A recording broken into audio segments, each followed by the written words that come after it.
Hi, welcome to Chad's Silversmithing. Today it's time for a quick tip, and I thought I would talk a little bit about filigree and what it is and what it isn't. So let's get started. This is one of a variety of blank sketchbooks that I have on my merch store. I like them because I've put different important silversmithing information on the back. Like this has flow temperatures of various types of solder. Some of them have conversion charts on them or other information like ring sizing formulas and stuff like that. The real feature for me though is the dot matrix in the background. It helps me to draw better pictures when I'm sketching up my projects. And just the fact that I can keep a record of my projects is kind of nice. So I can always go back and see how I did something since I can't always remember anymore. But I've filled up about 4 of these since I started the channel, 4 or 5, I don't know exactly how many, but it's nice to have that as a record so I can revisit things. So I wanted to talk a little bit about filigree today. When I first started getting into jewelry making, well, actually, first it was my wife was interested in jewelry and liked to shop for jewelry. And so I started learning about different things, stones and various types of jewelry. And one of the things I didn't know the difference between at first was filigree work versus open pierce work. And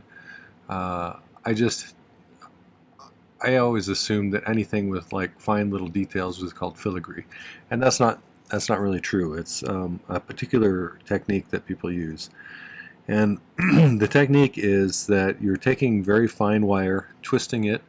It's usually either silver or gold. You twist it tightly, and then oftentimes you stretch it, pound it flat, anneal it. And then you make it into intricate shapes, little scroll work and stuff like that, and solder it all together into complex patterns. It can be very pretty, and it's pretty delicate work. So it takes a little bit of practice and some very careful soldering. We'll talk a little bit more about that in a second. But that is distinguished from, like, I drew a little bit of a rough sketch of what filigree looks like. So this is kind of more what filigree looks like. Open pierce work is where you have some sheet or a flat surface or even a curved surface that has holes cut out of it in intricate patterns to create a cool pattern. And this is just an abstract one that I kind of sketched up. So this is soldering little tiny wires together. This is cutting out little tiny holes in some sheet or surface. So when it's really detailed stuff, it's hard to tell the difference sometimes, although filigree wire has kind of a distinctive look because it's twisted wire. So I went ahead and I twisted some 26 gauge wire together, just 2 pieces, and it's going to be hard to see this on camera probably, but I'll move it a little closer. Hopefully I'm in frame here and you can see what I'm talking about. But that's 2 pieces of 26 gauge wire. 26 gauge wire is I can use one of my fancy little sketchbooks that has a chart on the back. 26 gauge wire is 0.41 millimeters. Yeah, well that makes sense. 26 gauge sheet is 0.41 millimeters. I should have thought of that. So yeah, so 0.41 millimeters times 2.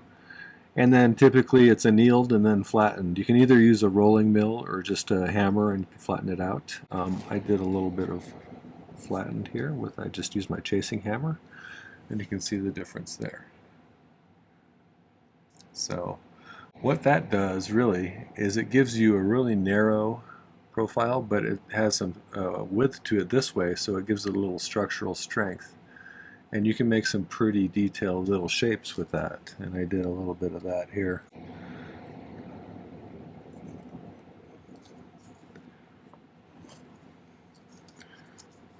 So you find a lot of jewelry that's kind of floral or leaves and stuff like that use filigree, but when you put it all together and solder it together, it looks pretty intricate and neat. So, but that's basically what filigree is. So I do something sometimes that I call faux filigree, and that's where I take a little bit thicker wire and not necessarily twisted, but just real, 18 or 20 gauge wire and make detailed patterns out of it and solder it together. So not technically truly filigree, but it's very similar. So I would refer to that as faux filigree because it's not flattened twisted wire.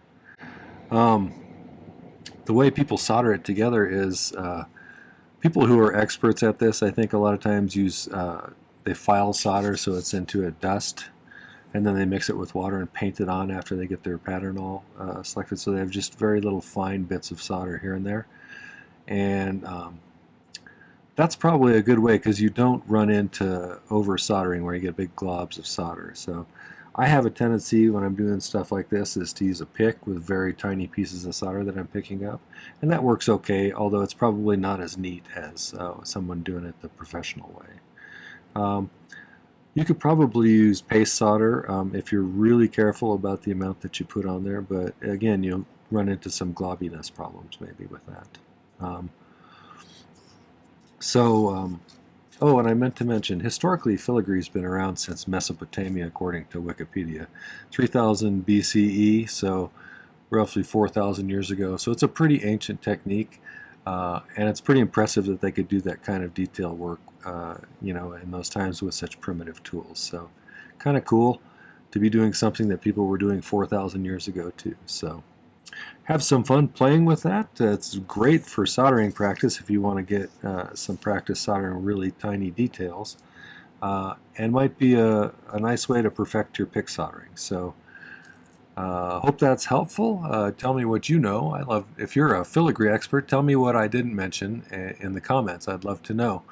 I'm certainly no expert, but I have done a little bit of it. So I'd love to hear from you. Okay, well, that was a little bit of information about filigree and some open pierce work and things like that. I hope you found that information useful. If you did, I'd love it if you'd hit the like button before you go. And I'd also appreciate it if you'd take a moment and check out my main channel page. I have 630 some videos now. I've been doing this at 3 per week for about 4.5 years, so there's quite a bit of content there.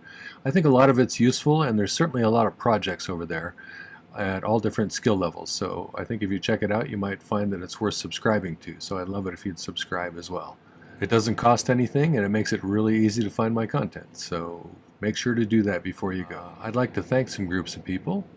First off, my patrons over on Patreon are my core group of supporters. And I have a brand new one. David, thanks for signing up. I appreciate your support. I think you'll find that it's a really nice group of people over there with all sorts of information and different skills. So I have found it to be a great place to share knowledge and resources and pick other people's brains. So I think you'll like it over there. So make sure to get to know some people and introduce yourself. Thanks to all my patrons for making it that way as well, and for all of the financial support. I couldn't do this without your help, so thanks for that. The other group are my YouTube subscribers, and we passed 28,200 just recently, and that's amazing. Thank you for that. I am constantly amazed by how nice people are in the comments. I appreciate the nice suggestions for videos, the telling me how you do things, sharing your knowledge about things. All of that stuff makes my channel an even nicer place, so thanks for that. I appreciate your contributions. I also appreciate your financial contributions, the Buy Me a Coffees, the super thanks, buying my merch from my shop or my ebooks. All of that stuff makes my channel sustainable, and I couldn't do it without your help, so thanks for that. Finally, visit the video description down below for some important links. There's a link to my Patreon if you want to find out about the different tiers of membership over there. Like I said, it's a great community, and maybe you want to check it out and find out whether you want to be part of it. There's a link to my shop if you want to get yourself some good merch, like those design idea sketchbooks I showed you at the beginning. I think those are really handy for keeping track of your projects, and I think you'll find it as well. So get yourself one or two of those. I think they're really useful. Finally, there's a link to my newest ebook, which is the Guide to 2025's Tutorials. It has a page for each of the tutorials that I did during 2025, and on each page is a link to the video it is associated with, as well as a picture of the sketch I drew prior to the video, a picture of the final outcome, a list of materials that it took to make the project, stone information if it has a stone, a difficulty rating, however subjective on my part, and some notes I took about it, things that I might not have mentioned in the video, or things that I learned from it, or mistakes I made, or how I would do it differently if I was to approach it again, or if I even like the outcome. I don't always like the outcome of things that I plan. Not everything works out perfectly, so I think it's a useful way to have a whole bunch of projects right at your fingertips, and a really nice way to support my channel. So check it out. You can even get all 3 years that I've done that for, which is 2023, 2024, and 2025. So get yourself a package deal and save $15 if you want to. All right, well, thanks for watching today. Take care. Happy silversmithing.